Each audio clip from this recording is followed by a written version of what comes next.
Halo, nama saya Sahrani dan saya adalah Kepala Sekolah Dasar Negeri nomor 011 Kecamatan Tanjung Palas Utara, Kabupaten Bulungan, Provinsi Kalimantan Utara dari Indonesia. Provinsi Kalimantan Utara merupakan provinsi paling muda di Indonesia.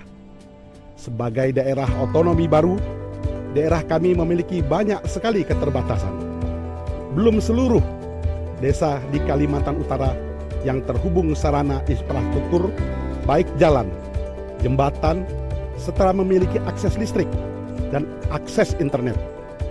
Beberapa wilayah di daerah saya ini masih harus diakses lewat laut, sungai, rawa-rawa, dan jalan hutan. Ketika pandemi melanda sekolah kami, sebagai kepala sekolah, kekhawatiran saya adalah anak-anak kami tidak bisa mengikuti pembelajaran jarak jauh. Siswa saya umumnya anak-anak buruh perkebunan sawit.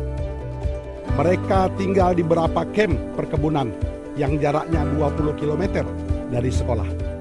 Perkampungan di mana siswa saya tinggal ini hanya mendapatkan aliran listrik pada sore dan malam hari.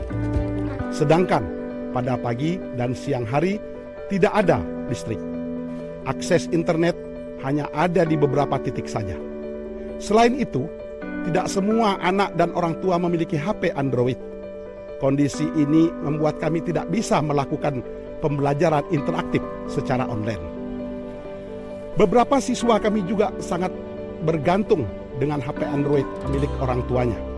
Mereka baru bisa membaca materi belajar dari guru yang dikirim melalui WhatsApp setelah orang tuanya pulang ke rumah. Kadang orang tuanya baru kembali ke rumah setelah malam hari. Jadi kesempatan anak untuk belajar menjadi terbatas.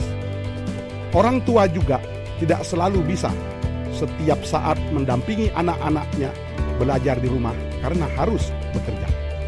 Kami berusaha agar siswa kami terus bisa belajar. Caranya dengan mengirimkan materi belajar melalui WhatsApp dan mengunjungi rumah-rumah mereka secara bergilir. Saat kunjungan ke rumah itu, kami menggunakan waktu sebaik mungkin untuk mendampingi mereka belajar. Sebagai kepala sekolah, saya sangat ingin siswa kita menjadi siswa yang tetap memiliki semangat belajar yang tinggi. Saya berusaha agar anak-anak kami tidak kehilangan kesempatan belajar atau putus sekolah.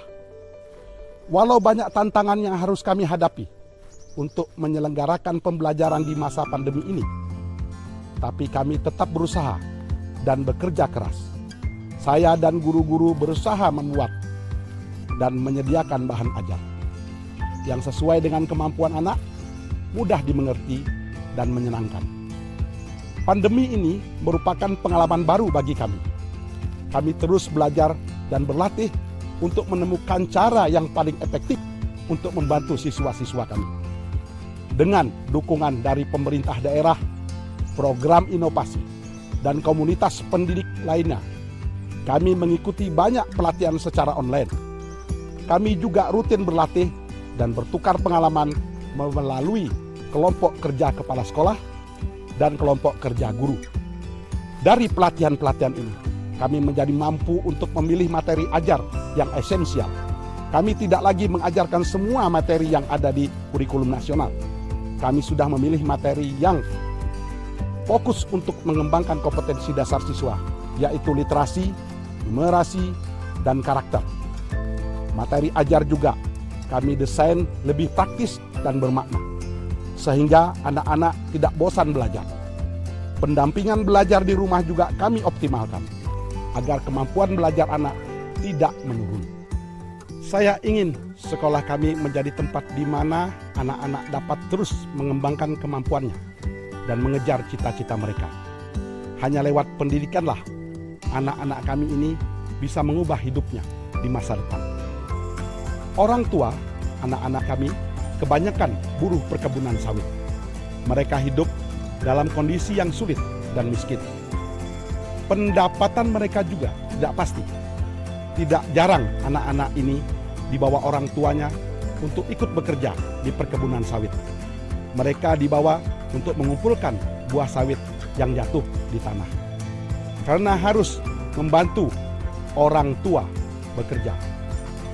Itulah waktu anak-anak ini untuk belajar semakin sedikit.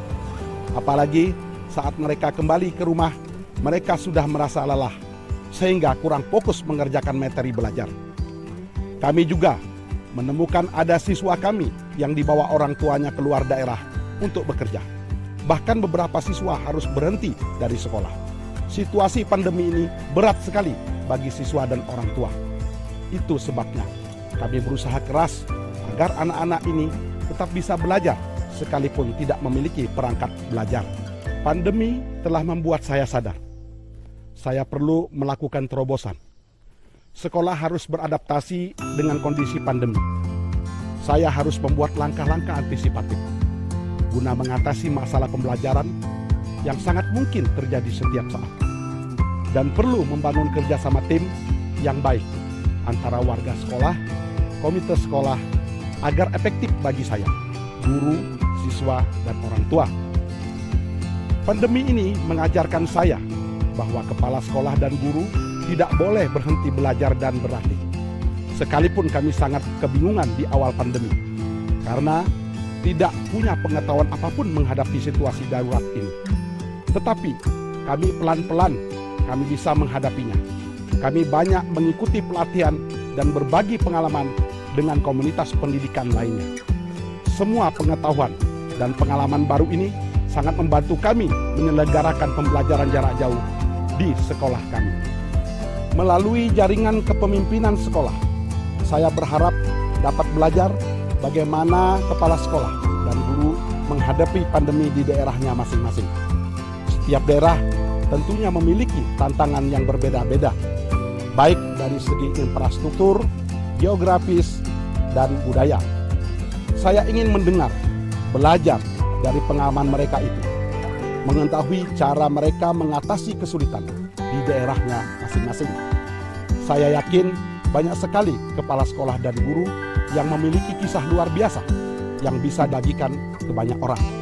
Mereka adalah orang-orang hebat yang akan mampu memperkaya wawasan dan pengetahuan saya, serta mampu memberikan dorongan kepada saya untuk bekerja lebih keras lagi. Saya yakin pengalaman mereka bisa digunakan untuk membangun manajemen pendidikan di sekolah saya menjadi